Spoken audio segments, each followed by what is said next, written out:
السلام عليكم، كيفكم متابعيني طيبين؟ اليوم بسوي معاكم كفتة مفلفلة. طبعا هذه شحم الخروف، وحطيت الكفتة في الخلاط وبضيف عليه البصل وشفت، واخلط المكونات كلها مع بعض وارجع لكم.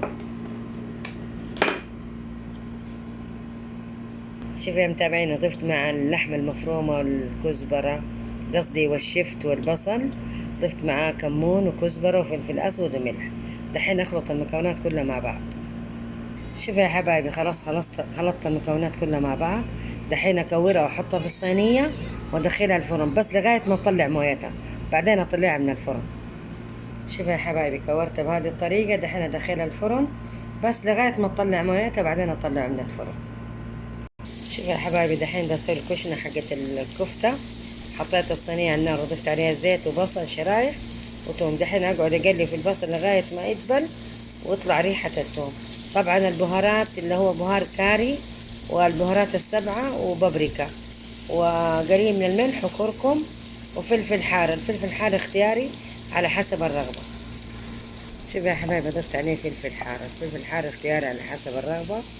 وكمان بضيف معاه مرقة ماجي، برضو المرقة ماجي اختياري على حسب الرغبة. طبعا تسألوني ليش اسميه مفلفل؟ مفلفل عشانه حار، فيه فلفل وما فيه مويه.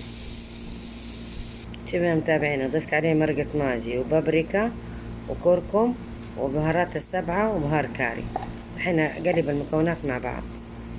شوفوا يا حبايبي، هذه الكفتة خليتها في الفرن لغاية بس ما طلعت مويتها. الحين اضيفها على الكشنة.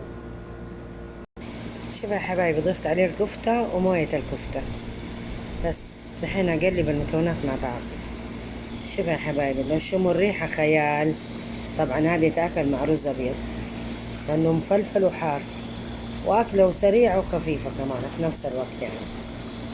مكوناتها بسيطة وموجودة في كل بيت. شوفوا يا حبايبي، خلاص طفيت عليه النار. دحين اغرف واوريكم. شوفوا يا حبايبي، شوفوا ما شاء الله تبارك الله، مفلفل وحار. وهذا رز ابيض. إذا عجبتكم الوصفة لا تنسوني من الدعم واللايك، وأتمنى أنكم تطبقوا هذه الوصفة لأنها حتعجبكم وتدمنوا عليها.